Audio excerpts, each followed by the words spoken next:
PAC chairman పదవి జనసేనకు దక్కే అవకాశాలు కనిపిస్తున్నాయి. సంఖ్యాబలం లేకపోయినా వైసీపీ నామినేషన్ దాఖలు చేయడంతో ఎన్నిక అనివార్యమైంది. అసెంబ్లీలో పబ్లిక్ అకౌంట్స్ కమిటీ చైర్మన్ ఎన్నిక రసవత్రంగా మారింది. శాసనసభలో మొత్తం 175 మంది సభ్యుల నుంచి 9 మంది పీఎస్సీకి ఎన్నిక అవ్వాల్సింది. ఇందులో ఒక్కొక్కరికి 19 ఓట్లు రావాల్సి ఉంటుంది. ప్రస్తుతం అసెంబ్లీలో కూటమి పక్షాలకు మొత్తం 164 మంది సభ్యులుండగా వైసీపీకి 11 మంది సభ్యులు మాత్రమే ఉన్నారు. పీఎస్సీలో సభ్యుల ఎన్నిక తర్వాత వారి నుంచి చైర్మన్ ఎన్నుకుంటారు. ఇది అసెంబ్లీలో పీఎస్సీ ఎన్నిక ప్రక్రియ. సహజంగా ప్రతిపక్షానికి పీఎస్సీ చైర్మన్ పదవి ఇస్తారు. కానీ చైర్మన్ పదవి ఇవ్వాలంటే తొలుత వారు సభ్యులుగా ఎన్నికైతేనే ప్రతిపక్షానికి పీఎస్సీ చైర్మన్ పదవి ఇస్తారు.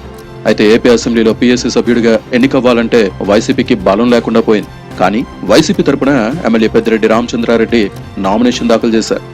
ఆయన నామినేషన్ ను వైసీపీ ఎమ్మెల్యేలు బూచేపల్లి శివప్రసాద్ రెడ్డి, చంద్రశేఖర్ బలపరిచారు. వైసీపీ సభ్యులతో పాటు కూటమి తరపున 9 మంది సభ్యులు నామినేషన్లు వేశారు. పీఎస్సీలో మొత్తం 12 మంది సభ్యులుంటారు. మండలి నుంచి మొత్తం 3 సభ్యులు ఎన్నికవ్వాల్సి ఉండగా వైసీపీ నుంచి 2 సభ్యులు ఎన్నికయ్యే అవకాశం ఉంది. అయితే పీఎస్సీ చైర్మన్ పదవి మాత్రం అసెంబ్లీ నుంచి ఎన్నికయ్యే సభ్యులను మాత్రమే ఎంపిక చేసుకునే అవకాశం ఉంటుంది. పార్లమెంటరీ సంప్రదాయాలతో పాటు ఆనవాయితీ కూడా ఇప్పటి వరకు అదే కొనసాగుతోంది. ఈ నిబంధనను తెలియకుండా కొంతమంది వైసీపీ నేతలు తమకు పీఎస్సీ చైర్మన్ పదవి ఇవ్వాలని మాట్లాడుతున్నారని టీడీపీ అంటోంది. అసలు ప్రతిపక్ష హోదా లేని పార్టీకి పీఎస్సీ సభ్యుడిగా ఎన్నికయ్యేందుకు అవసరమైన బలం కూడా వైసీపీకి లేకపోయినా నామినేషన్ ఎలా వేస్తారని టీడీపీ ప్రశ్నిస్తోంది. అందుకే సంఖ్యాబలం ప్రకారం పీఎస్సీ ఎంపికపై ముందుకు వెళ్లాలని ఎన్డీఏ పక్షాలు నిర్ణయించాయి.